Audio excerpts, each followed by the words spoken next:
Nilabas na ngayon ang official jersey number na gagamitin ni Bronny James para sa USC ngayong season. Meron na kasing gumagamit ang number 0 sa USC kaya nagpalit si Bronny ng number 6. Pero take note, wala pang official report kung si Bronny ay makakalaro talaga.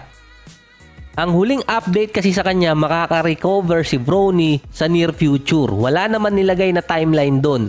Ini-expect pa rin ng ibang mga analyst ngayong taon makakalaro si Bronny at next year makakasali siya sa draft. Kung sakali namang hindi makalaro si Bronny ngayong taon sa college, pwede pa rin naman siya sumali sa draft next year kapag na-clear siya sa medical assessment. Dahil sa rule, lagpas na rin naman siya ng 1 taon sa high school.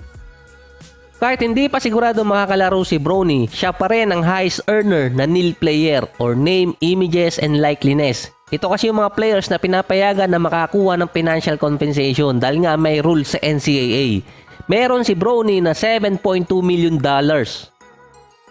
Ang iintayin kasi ngayon ay kung makakapaglaro pa talaga si Bronny ngayong season para sa USC. Dahil nga ang iniintay doon ay kung makaka-recover agad siya. Kahit noon sinabi na rin ni LeBron at ni Savannah James, okay lang din na hindi makapaglaro na si Bronny ng basketball.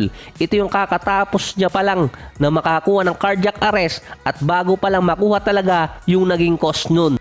Ang player naman na nag-cause din ng iba-ibang rule ngayong taon sa collective bargain agreement at sa mismong liga na din ay si Ben Simmons. Meron pa siyang 2 taong natitira kasama dito yung 2024. Ito kasi yung masasabi mong last chance para kay Ben Simmons na makabalik ulit dahil bumaba talaga ang value niya.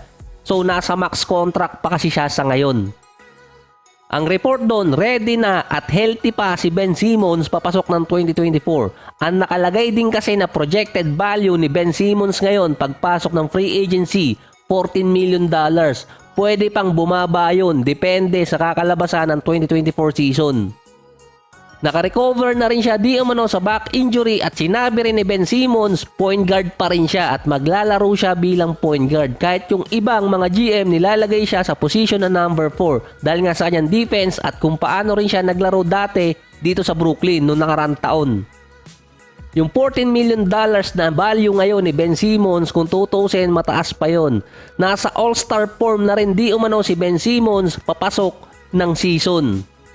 Makakasama niya ngayon sa lineup si Cam Johnson at si Mikal Bridges. Yung point guard position, open pa talaga yon pero alam ko na kay Spencer Dinwiddie na yon. Yun na lang ang iintayin kung makakabalik ba si Ben sa dati niyang form bilang all-star. So isama ko na rin to. Si Victor Wembanyama kasi hindi ko talaga makita yung official announcement regarding sa deal niya sa Nike. Hindi katulad dati ni Sayo na pinag-agawan talaga ng iba-ibang brand. At dito nga siya pumunta sa Jordan brand. Si Victor Wembanyama kasi tumuloy yung kontrata niya sa Nike mula nung nasa France siya hanggang papasok ng NBA. Ginagamit kasi ni Wemby ang sapatos na Nike Zoom GT. So naglabas ngayon ng bagong colorway na kapareho ng San Antonio. Ito yung gagamitin ni Wemby sa preseason papasok ng regular season. Ang version na gagamitin niya, Zoom GT Hassel 2. Ang size pa ng sapatos ni Wemby, 20.5 inches. Customized pa yung ginagamit niya. Hindi pa yan ang official signature shoes ni Wemby dahil sa report ng Nike kapag nag-umpisa ang season, ang gagamitin nilang campaign ay extraterrestrial. In short, alien. Ito kasi yung bansag ni LeBron kay Wemby.